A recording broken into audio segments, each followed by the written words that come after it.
John McCabe. Welcome to the show.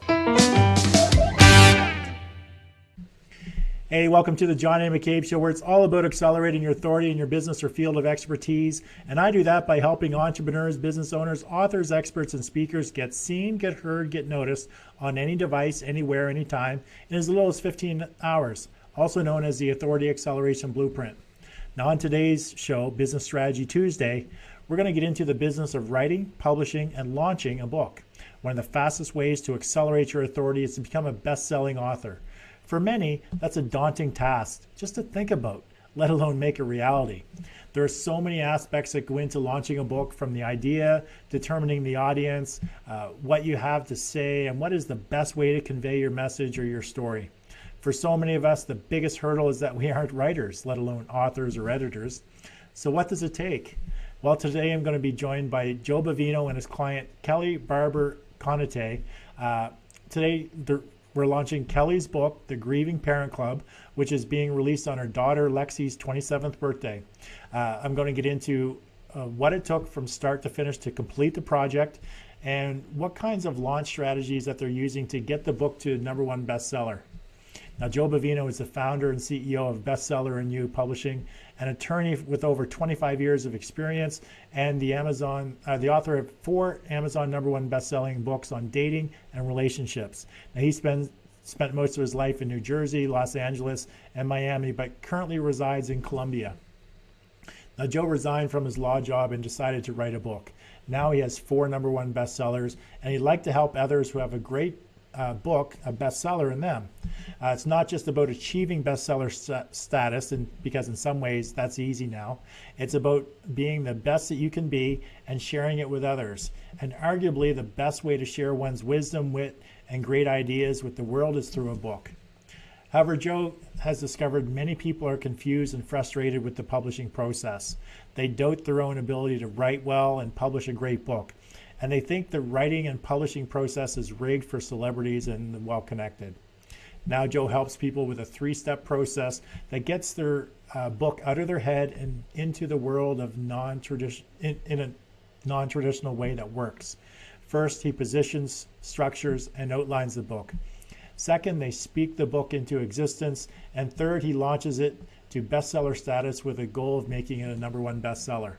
Now today we're going to learn more about the strategy, not only from Joe himself, but from one of his clients who just went through the process. So don't go away, because when I return, I'm going to be joined by my guests today, Joe Bovino and Kelly Barber Conate. Hey, thanks for joining me on today's show, Business Strategy Tuesday, where we discuss various strategies that will accelerate your authority in your business, while at the same time positioning you as the expert or the authority in your field of expertise. Today we're going to discuss one of the fastest ways you can accelerate your authority, become a best-selling author. We'll get into the business behind what it takes to make that happen by talking with a 4-time #1 best-selling author and publisher, Joe Bovino, as well as his client, Kelly Barber Conate. I keep tripping over that name, Conate, who just launched her book, The Grieving Parents Club, first thing this morning. And earlier today, we spent a few hours online launching Kelly's book on a live cast, where we talked about the book itself, why Kelly wrote it, what her goal is with the book, and much more. But now we're going to talk about and get into the process that she went through with the help of Joe Bovino. Now, Joe has been a guest on the show before and is no stranger to the publishing world. So please give it up with likes, love, shares, and a virtual flurry of thumbs up and heart icons across the screen for my guests today, Joe and Kelly. Welcome, guys. Hey. Thanks, John. It's great seeing you again. It's been all of, 1 hour? Yeah. Time for this. Yeah, so thanks for joining me on the show. And for those who missed the live cast earlier this morning, we talked about Kelly's book, her purpose behind the book. And this show is all going to be all about the business, all about the strategy, all about how Kelly was able to, as I just heard from Joe before we launched, is actually now a #1 best-selling author. How that actually happened from start to finish during the show. So before we get into too much, See, I'm just kind of lost here because normally I do my speed round of questions, and didn't have a whole lot of time to prepare for today's show. But we know the topic quite well. I know the topic quite well. Joe knows the topic, and Kelly's been through the process. So let's dig right into it and start with the very beginning, Joe. When Kelly approached you to do a book, and just sort of what's your initial process before you actually get into taking them through your 3-step program? What is the initial client meeting like? What types of things are you trying to get out of the client, and to determine if you actually want to take on the project? Right. I think the first thing is to see if they're a good fit for my process, and really if they should be writing a book at all. Whoever comes to me wanting to talk about their idea for a book. I really never wanted to, frankly, I don't like to discourage anyone from writing. If they want to write a book, I think they should do it. But in terms of whether they should work with me, that's a different thing.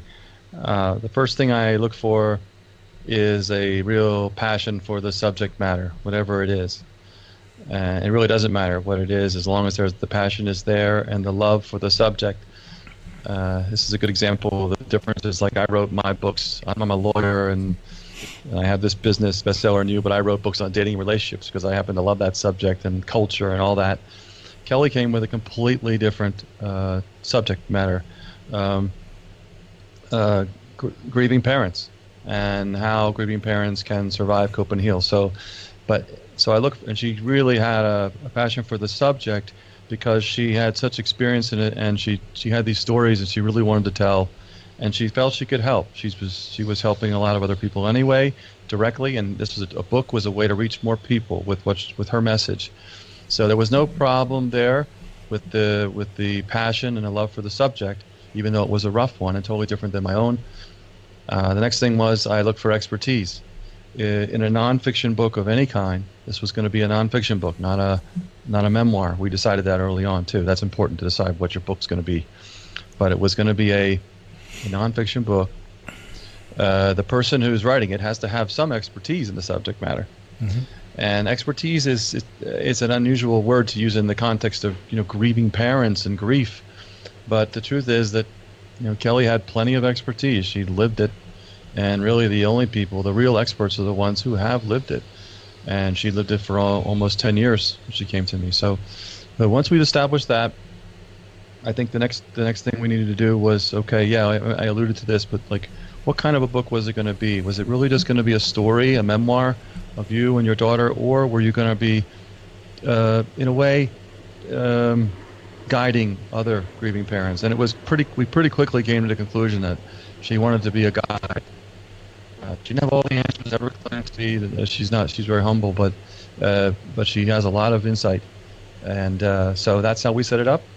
We set up the reader as the person who would come to her book as a new reader, probably a grieving parent or somebody who's concerned about the subject, and with a real problem. They come in really concerned, and to try to help them along in their journey and make sure they're not alone, and to give them some guidance to really help them to, as we say, survive, cope, and heal. So that's where we started. John, I'll just say, once we got that far, I'm jumping ahead a little bit, I guess, but once we got that far, and then it was a matter of structuring the book and the story, and that was a different, that took us some time. I'm just going to jump in and ask Kelly a couple of questions then. So Kelly, first, what is it that why is it that you wanted to write the book? And two, did you have any apprehensions of actually the process or becoming an author, or how did you, was there any hesitations of, I don't even know where to start or what to do? So can you walk us through sort of the process that was going through your mind when you made the decision, I think I want to be an author, but so what did you do?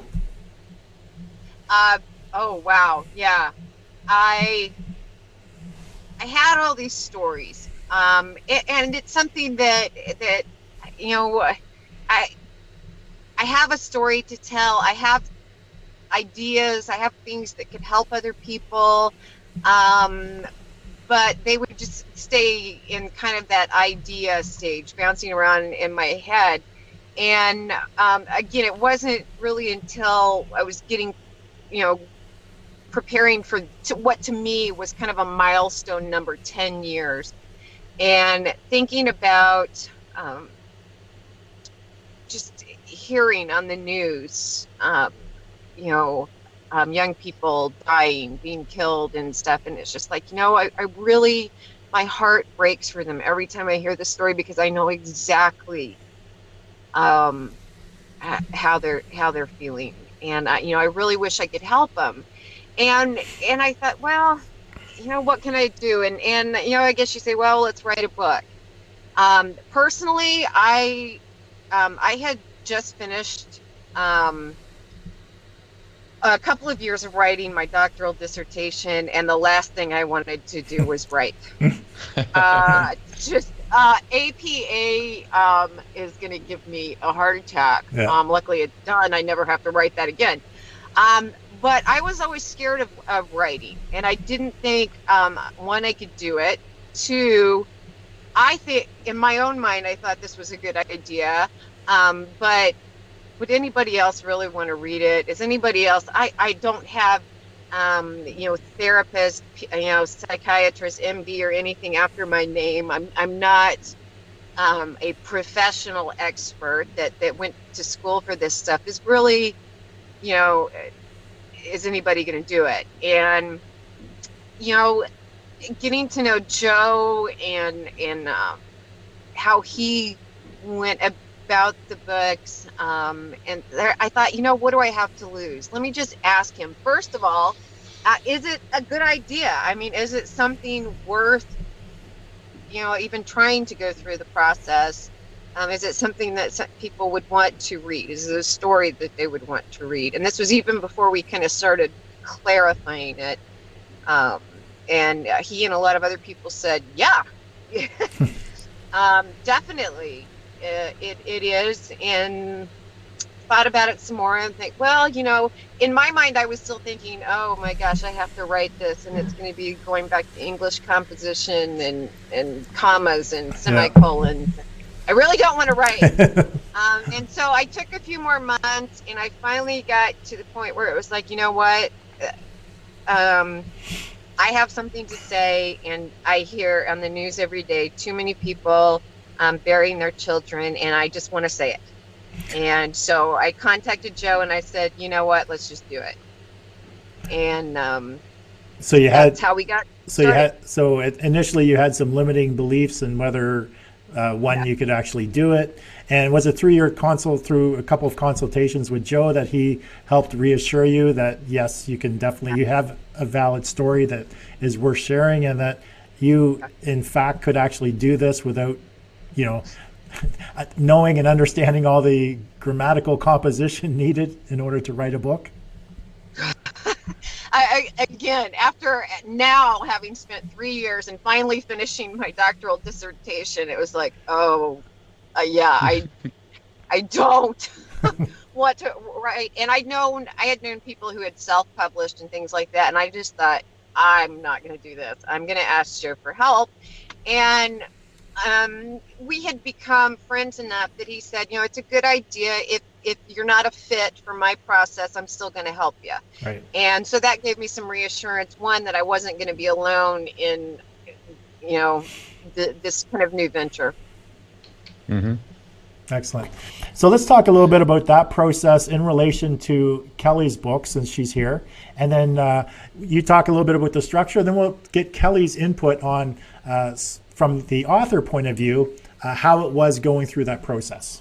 Okay. I heard, Kelly, I think you also mentioned the word doubt, and I have a little, my new screensaver says, doubt has killed more dreams than failure ever will. And I really believe that's true in general. It's certainly true when it comes to writing a book, writing and publishing a book. It's, oh my God, can I do that? I don't know. I had doubt. Maybe all the doubts that people tend to have, I had them too. Kelly had them, and we certainly talked about it. And by the way, in terms of her expertise, she wasn't just a grieving parent. she was a grieving parent who had this long history of going out one-on-one with people and just spending lots of her time. She wasn't getting paid for it. She would just do it all the time. So it was like I guess it was like almost like a second job. She didn't consider it a job. She just did it. So that's who she already was in terms of, she'd already had that kind of thing. So anyway, in terms of to answer your question, we had to get past the doubt. But then once we did, the key was to structure it, and once we decided it was going to be a nonfiction book, meaning a book that is designed to help people get from where they are to where they want to be, we had to figure out who the players are, and then set the story, the main story, and then the mini stories. Though I like to look at it this way: in nonfiction books, the reader is the hero, is the main character that's going on essentially a hero's journey. They have a big problem. You're a future hero. They have a big problem. They want something. In this case, Kelly's book, they wanted to survive and cope and heal after the death of a child. Okay, that's a big problem. But they don't want to, give up. They want to move on in as positive way as they can. So anyway, that's their hero's journey. We were hoping to take them on. We recognized the problem. We identified it up front. And then we set, then the hero, the reader, at some point meets a guide, a trustworthy guide or a advisor who has been there, done that, and also can empathize with them. And in this case, Kelly, but not just Kelly. Kelly represented the guide, which we set up as the members of the Grieving Parents Club who have been around for a while. They're the ones. Kelly is one representative. She's telling her personal story, but she's not the only one. The members of the Grieving Parents Club are the guide. They're the ones who, if you're a new grieving parent trying to make this journey in your life, trying to get through this, they're the ones you can turn to. And so we set them up, the Grieving Parents Club. That's what we called the book, the Grieving Parents Club. They're the guide.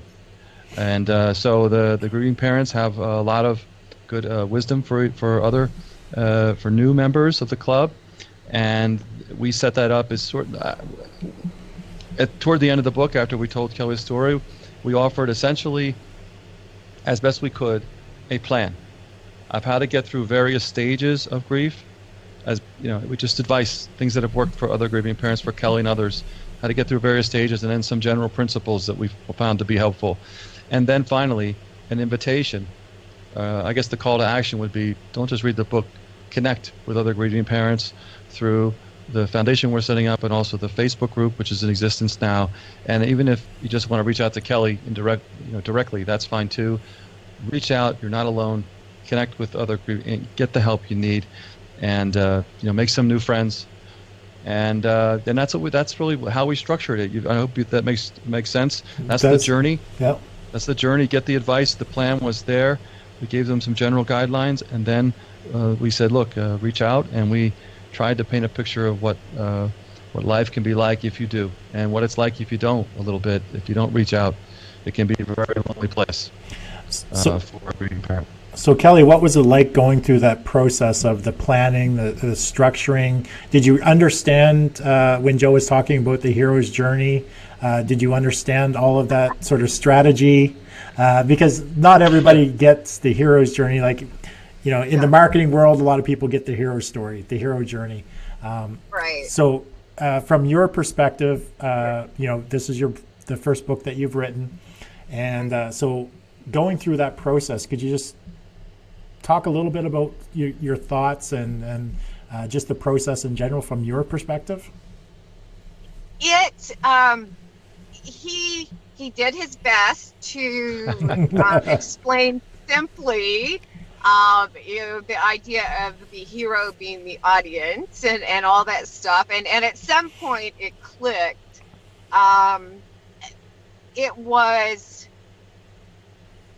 He helped me. I kind of had a rough idea of what I wanted to achieve, what I wanted to tell, and he kind of took it from there. So I just a complete newbie to the writing, publishing world, unless it's like research papers and stuff like that. So it did take a little while because it was new, and but as he would explain it, okay, this makes sense. And that his gentle reminders that, you know, think about your audience. It's about them, and that really helped, because I didn't want it to become a book about Kelly. Right. I really just wanted to, even though it's my story, and it's in my voice, which we'll talk about when we talk about speaking the book. It's definitely in my voice. I'm more the narrator, if you will. I'm just there to guide people. I didn't make the rules. I didn't make the solutions. I'm just simply guiding them there, and by telling my story. But I think it helped, and I think the end result is that while it's definitely in my voice, and it's my story, and it's Lexi's story, the book is not about me. The book is about new grieving parents. Right. Mm-hmm. And John, I would just add that hearing Kelly talk about that reminded me. I guess every book is a little different in the way that you approach it. You have to. I don't have a set formula where it always has to work a certain way. This many pages for this many pages for that. Yeah. No, this is a book about grieving parents. So we had to take the time, even though the book is about the reader and they're trying to help them. They really needed to know Kelly's story and the story of Lexi. So we did take the time to talk about that relationship, because they couldn't understand. You don't really get the full impact of the advice that's coming from her and other members of the club unless you understand that she really did there. Right. That she really did live this. So we did take the time to tell it, but not just for the purpose of telling it. We had a goal in mind, but we took some chapters, and I don't regret it at all. In fact, we got some feedback toward the end of the process from one of Kelly's friends, I believe, who said, I want to know more about Lexi's, it was a specific thing, about this and that, like what her dreams were. I want to know more about Lexi. Can you tell me more? And so we went back and we did that. That's what the readers, in this case, the readers, they wanted that. Right. That's the feedback we got. Tell me more about your experience. Tell me more about your daughter. They wanted it. So we took the time. And once we got through that, then of course we went on to, addressing the different stages as best we could with what kind of help they can get from the club and from Kelly. I really like your take on the hero actually being the reader of the story, versus a lot of times the hero is actually in the story and you're just the person viewing or reading about the hero and their journey, and the author's trying to get it so that you resonate with the hero. But in your version, the reader is actually the hero, and they're just watching somebody's narrating the story that they're actually living right now, and you can help guide them through the process. So I really like your take on the hero's journey. That's definitely the first time I've heard that with respect to the strategy, and I really like that. Thanks. Yeah, it was a little bit of a balancing act, because I personally believe that Kelly's gone through her own hero's journey, and we did tell that story. So she's been through some really rough times. She survived it with a lot of help from other people, and we didn't shy away from the fact that, like, those people were there for her. They were her guides when she really needed help. Other members of the club were but she went through a journey. She's still on it, but she's survived and coped and healed through many years. So, but the fact that she'd already done that just set her up to be a guide for the reader, who may be coming in totally fresh, right, or like totally clueless, like big problems, like I don't know what the hell to do. And so you see what I mean? So the reader becomes a new hero. Hopefully there's a lot of heroes, meaning that they can overcome their problem and get what they want, which I think is they know they're going to continue grieving. That goes on, but they also want to live their life. They want to be happy sometimes. They want to be able to cope with it. They don't want to fall apart. They have other people counting on them, maybe other kids, other family members, so they just can't fall apart. So that's the journey we're hoping that more people will go on successfully. Very good. Now, Joe, we just talked about the first step. Now, let's talk about the second step of your three-step process. And you talk about speaking the book into existence. So for those who aren't familiar with this strategy, can you get into a little bit more in detail and maybe how you use it with your clients? Yes. I think the way to get a book done more quickly and easily than has been possible in the past is to work with someone like me. It can be a friend, or you could just dictate if you want. If you're able to do that, I need to work with someone else. But once you have an outline of what you want to say, have a person, like me, I worked with Kelly, and I would ask leading questions to get her to talk about an aspect of the story at the right time. And I would record it. We would do everything through Skype. And I would use a Skype recorder, and we would record it. We would try to be as efficient as possible, so we weren't all over the place. Occasionally we did. She's laughing. Occasionally we took some detours, but the more I do this, the better I get at keeping it on track. It isn't about the questions; it's about the answers. And eventually, what happens is I send the recordings off to get edited, first transcribed. Then I take out all the questions, unless it's necessary to know what's going on. But I eventually take them all out, and then we have a story, and that story gets edited, and the book is prepared. So, but specifically, I worked with Kelly, and we had many sessions, usually about an hour, sometimes an hour and a half, where I would lead her through the chapter, and we would go right through our outline. We had a solid outline, and she would tell stories.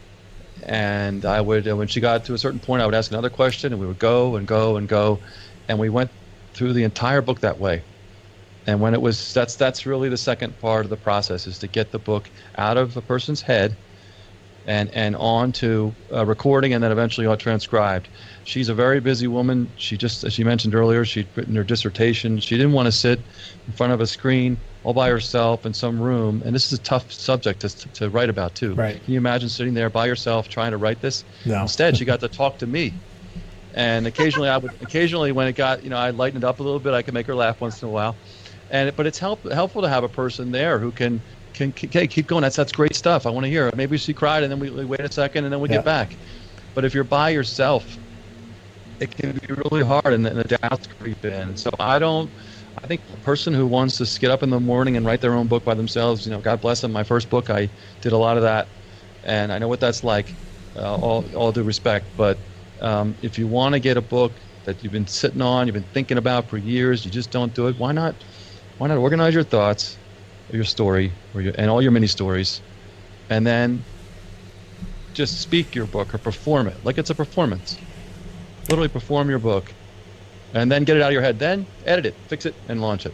And so there you go. Your background as a lawyer must help you in the process in those leading questions. I like to think it does. Yes. I wrote crazy books about dating and relationships, mostly humor books, but I'm an analytical guy. And I do like to sort of organize things, and it's about the questions that will get you where you want to go. And I was really concerned. I wanted to get Kelly where she wanted to go with this book. And so, and we got there. So Kelly, what were your thoughts when Joe said that, you're not going to have to actually write anything? We're just going to have some conversations. And so what was your thoughts about that? And then what did you feel about the process overall, in actually just meeting with Joe on Skype on a regular basis and just telling stories? First of all, it was when I really understood that, speak your book, perform your book. It was a huge wave of relief. It's like, oh, thank you. I am so tired of writing. I teach. I'm a business professor. I'm constantly talking. I'm on local media.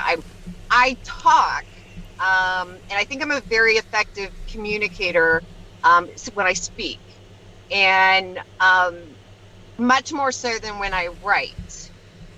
Because when I speak, I think my personality comes out. And one thing that helped was that Joe was very clear. He said, I want this to be in your voice. And so, the written word.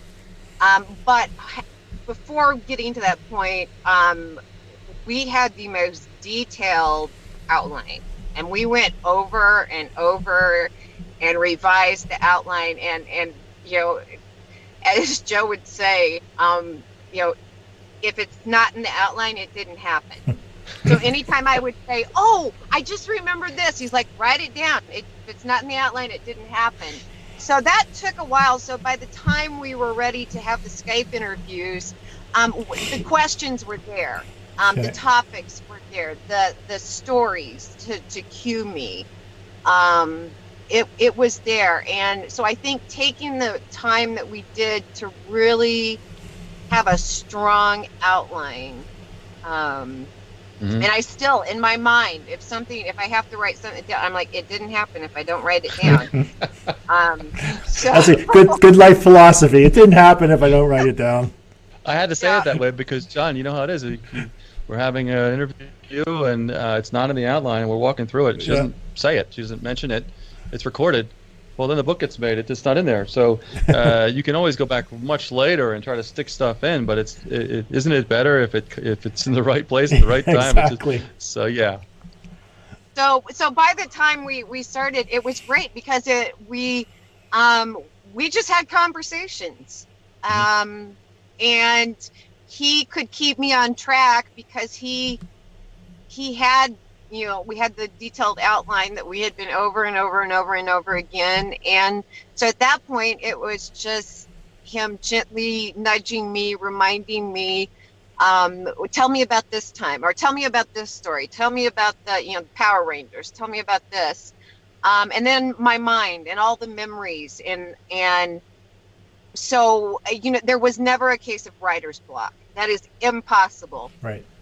With Joe's process. So what was the time frame for this first speaking your book? Well, I wanted to mention something else. I don't know. I give Kelly credit for coming to me because I had written humor books about dating relationships. Her book was totally different, and she trusted me to, she knew me well enough. We'd been back and forth, and she knew I wasn't all about that. I'm not. Yeah. I just happened to write about these things. I care about many things, and I cared about this book. And she knew that, and also, but I think, she also knew that I can lighten it up every now and then, and that's important in a book like this. You need, it gets pretty dark. It's a tough subject, and so I try not to be inappropriate and lighten it up. But there were times where she knew I could bring her back around, and I think that helped. And to answer your question, John, sorry, Kelly, please. No, I was just going to say,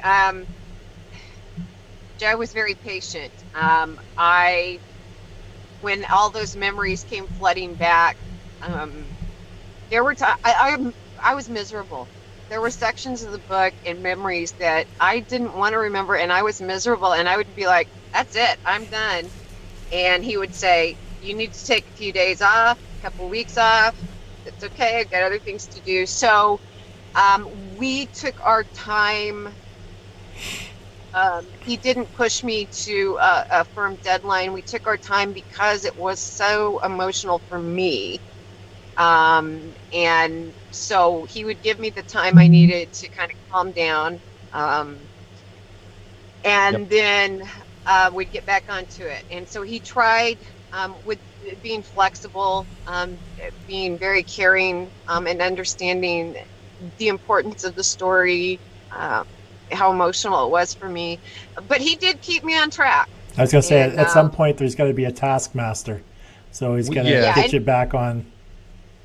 We took our time, John. Sorry, go ahead. Yeah. No, he would allow me to have, the time I needed to have my kind of personal pity party and be miserable. And then he'd contact me and he's like, "All right, let's get back on it."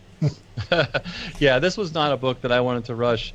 And Kelly wasn't in a big hurry, so we focused on getting it right. I have another book that I'm working on now that is from start to finish.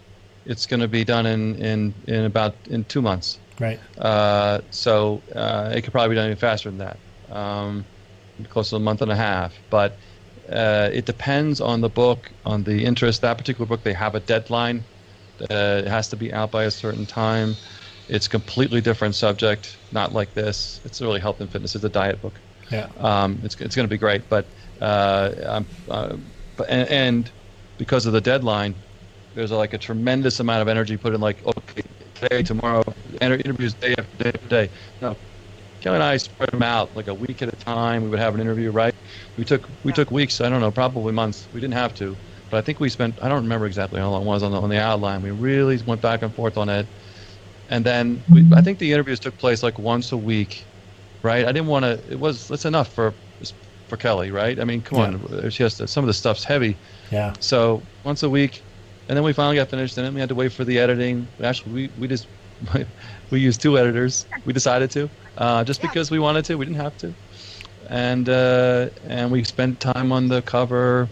We really took our time. So, but it all depends on the person's needs. It doesn't have to take that long. Like I said, the book that I'm working on now, I think 2 months tops, and it'll be out. It'll be out very soon. So it's really project specific. It is. Joe and Kelly, we're on stage number 3. Awesome. Step 3, which is launching to a bestseller status. Which is today. Which is today. So we're doing right now. And so, Joe, walk us through your typical process of what you go through leading up to launch day in preparation, and then what you do on launch day. Okay. And before, I just preface it this way. When I wrote my first book, I did it the long, hard way. It took forever. I'm very proud of my first book, though.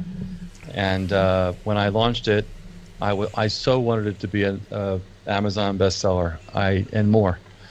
And I had a partner at the time. We hired a Amazon launch consultant. We paid her $4,000, I recall, just to launch the book, just to do that. And she delegated. I'm not trying to knock her. I'm not going to mention any names, but she delegated the project to someone else she had there. And anyway, long story short, the book wasn't properly categorized on Amazon. It wasn't categorized at all. Yeah.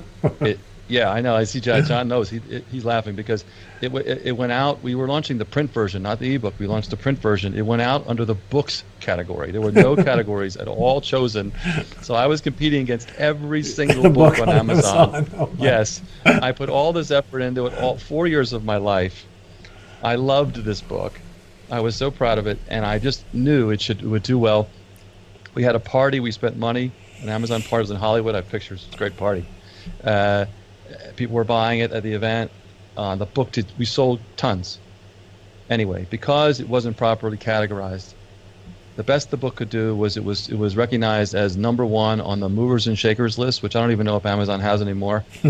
But it didn't become a bestseller in any category because it wasn't in a category. I think it got up to number 200 in books, John. Yeah. Overall, like it could have made it. It almost made it to bestseller over the top 10. I mean, of all books, because we saw it, but it didn't. And so I was heartbroken. I just, after all that time, and especially paying, I just thought, oh my God, I didn't make it. My book's not a bestseller. I know maybe that doesn't sound great, but I almost didn't want to write again. I was so upset, and I almost didn't. Later on, I learned, to your question, John, things have to be done a certain way. You have to properly categorize your book when you launch it. Not just the book. You categorize the book itself, the paperback, and if you have an ebook version, you categorize that too on Kindle. Mm-hmm. Yeah. It has to be in the correct categories. You shouldn't have to launch on against every book to get recognized on Kindle or on Amazon. They're all in categories for a reason. You can set those categories. You can also set keywords that help people find your book. Those have to be done right. And then you have to, so that was really important. I learned how to do that. And then I learned the importance of having a network of people who will help you when you're ready to launch a book by buying it on that particular day. Because the way you get to become a bestseller is really, on Amazon, is the number of sales you get in a 24-hour period. So you want, on that day, the day you choose, your book better be properly categorized, better look good, better have the right keywords, and you better have a network of people who are willing to buy your book on that day. Now, what I do, and I'm not the only one that does this, John, I know you do as well, and others, on the day that you're going to launch the ebook version, you set the price low. In this case, I set it for 99 cents. It'll be changed tomorrow. Yeah. It was $9.99 before. This helps people who want to help you. Maybe they don't care about the subject. They just want to help you. That's okay. On your launch day, you don't mind that help. So that's really the process, and I found I was able to relaunch my first book later to bestseller status. It also won awards. Proud to say, my first book, global gold medal award for humor. Yes, excellent. Yes. I'm no comedian. That's clear, but I can be funny at times. So that book did really well, and I launched all my books at #1, and now I'm doing it for clients. And Kelly's book just hit #1 in one of the 3 Kindle categories. We're launching it as a Kindle book right now. We're focusing on that. And it's now a #1 bestseller in one of the categories. I also placed it on Amazon sites internationally, Germany, Australia, Canada, and also properly categorized. And I'm hoping that we can reach #1 in one of those countries too. It's Kelly is not overly concerned about this. I'm talking about the process because we're here to talk about the process. But Kelly, I'm sure she's happy that it's a bestseller, but she's just trying to get the word out, and so am I. This is one way that her book can get noticed, and that's why it matters. I'm hoping that it gets noticed. I'm hoping that it helps people. So if I sound I get a little excited about the process, but it's just about getting noticed. And I do think that when you have a book and you can say it's a #1 bestseller, it does lend authority to the book and to the person who wrote it. If she goes on TV to talk about it, and I hope she will. They'll say, Kelly, #1 best-selling book, blah blah blah. People, oh, #1 best-selling book. What does she have to say? Exactly. That's one of the reasons you want it. It just adds a lot more.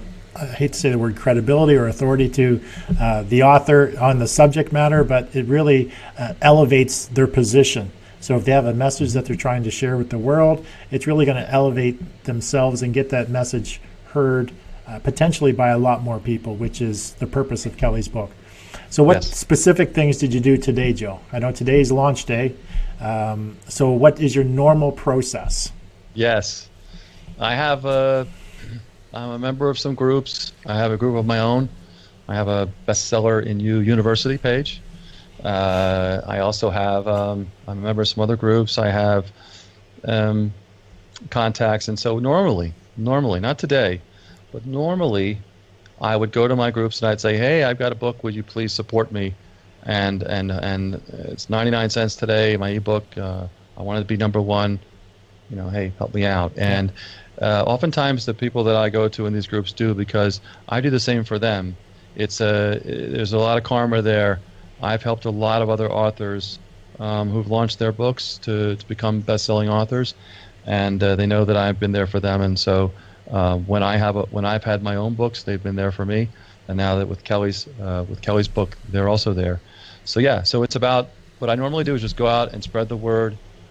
People are very busy with their lives, and they may not notice if they're not like pinged on Facebook or whatever it is. Now today, on this launch, I decided to do something differently, and I'm still reaching out, but I'm also spending time with you, John, on this show. Thanks for that, by the way. Oh, that's what I'm here. I was on, once for one of my books. I'm thrilled to be able to do it, and I'm really appreciative. And I think it's particularly important, this approach, for something when I can have Kelly on to tell her story, and people can get a sense of it personally. It's much better than me out sending emails and social media. Hey, here's a new book. Here's the book cover. People get a chance to hear from Kelly directly.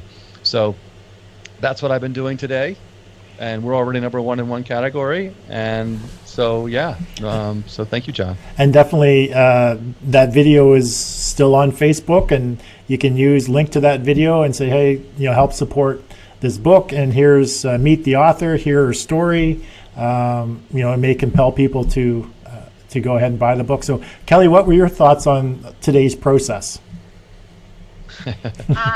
Honestly, I gave him the date. Yeah, that's all she did. She's been really busy with her dissertation. No, I meant almost nothing. Okay, so tell us about today. I know you were busy this morning, but do you have any input with respect to Joe's launching today? No. Just how it went?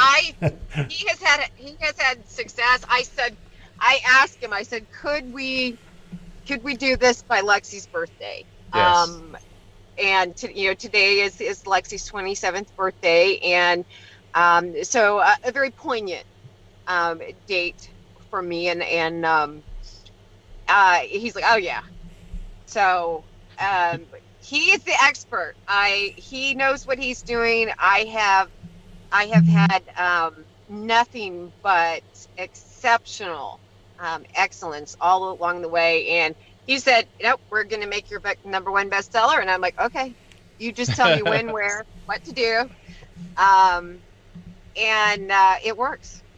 I said that we Yeah. were still in the editing process. She hadn't seen the book yet. We were still preparing it. Don't worry, we'll get it done. She goes, look, and it's just this is the date. Can you make it? Oh yeah.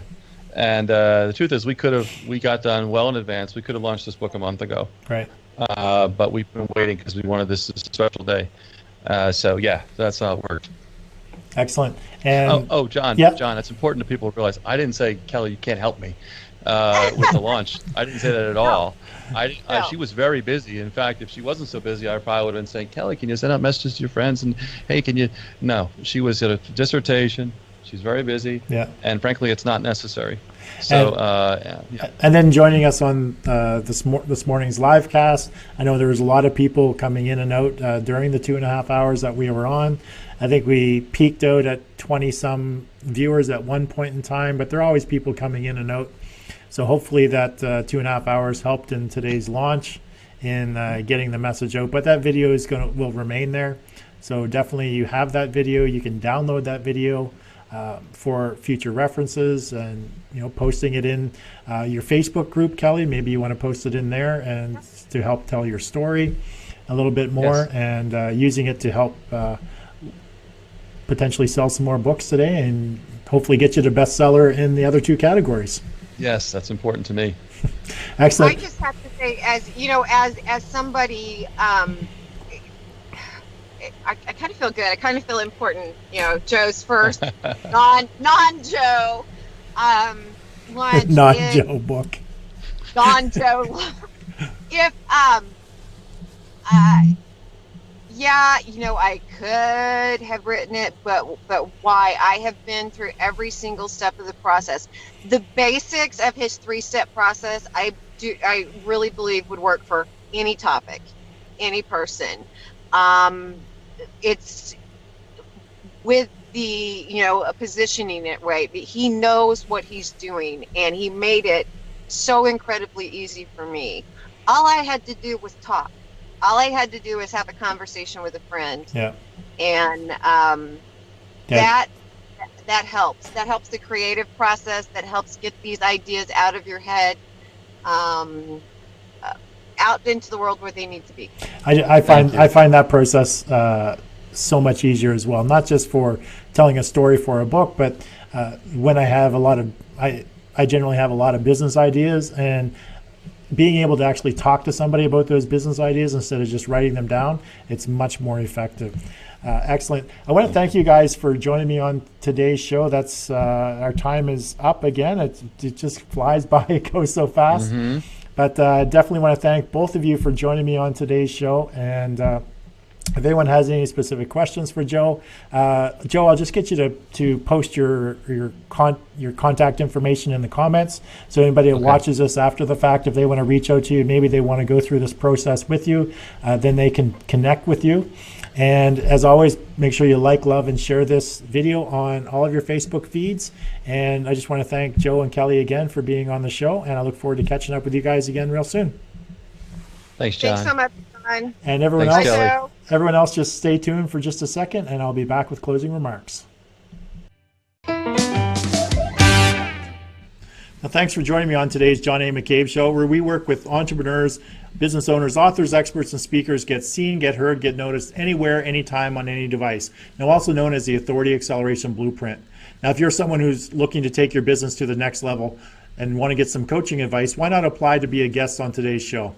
Now, for most entrepreneurs, we want to create a life of our own, create our own path, and do what we can to reach our own desired outcome, which is generally freedom. Freedom to choose what we want to do, when we want to do it, and with whom we want to do it. A life that's full of options and choices, where we worry less about money and more about the quality of time that we spend with others. Now, a great way to make that happen is to leverage other people's knowledge, time, and skill sets. Step one to reaching our freedom life is to realize that you can't do it alone. Working with a coach or being involved in masterminds is a great way for entrepreneurs to move their business forward. Now, a coach can help you shorten the time frame to get you from where you are to where you want to be, while being part of a mastermind is meant to bring entrepreneurs together, all with the goal of helping each other move forward with their business. Now, the second step to creating the life you envision for yourself as an entrepreneur is to implement systems into your business so you can streamline your operations, leverage systems, and free up your time to focus on your family, having fun, and the highest leverage activities in your business. You know, the activities that get you the biggest return on your time invested, the ones that truly make you money. Now, sometimes we just don't know what systems we need, how to implement those systems, or even have the time to find out what is needed. Now, working with a coach or consultant that understands, uses, and specializes in systems that can streamline your operations can help save you time, aggravation, and make you a lot more money. Now, for example, having a system or strategy that allows you to leverage just 15 hours of your time into enough repurposed content to get you seen, get you heard, get you noticed anywhere, anytime, on any device is a great example of leverage. Now, just imagine a system where you invest just 15 hours of your time, and the end result is you're a #1 best-selling author. You have enough content that's going to get you seen, get you heard, get you noticed anywhere, anytime, on any device. You have a successful podcast. Now, it's automatically attracting more attention, giving more value, and generating more leads, which enables you to attract an abundance of paying customers. Now, this is also known as the Authority Acceleration Blueprint. Now, to find out more about the Authority Acceleration Blueprint, coaching program, or mastermind, then contact me via my website at johnamccabe.com or connect with me through my show's Facebook page. Now, again, thank you for joining us on today's show, and I look forward to seeing you on tomorrow's show when I have another great guest on discussing their business and accelerating their authority. So have yourself an amazing day, and I look forward to seeing you again real soon.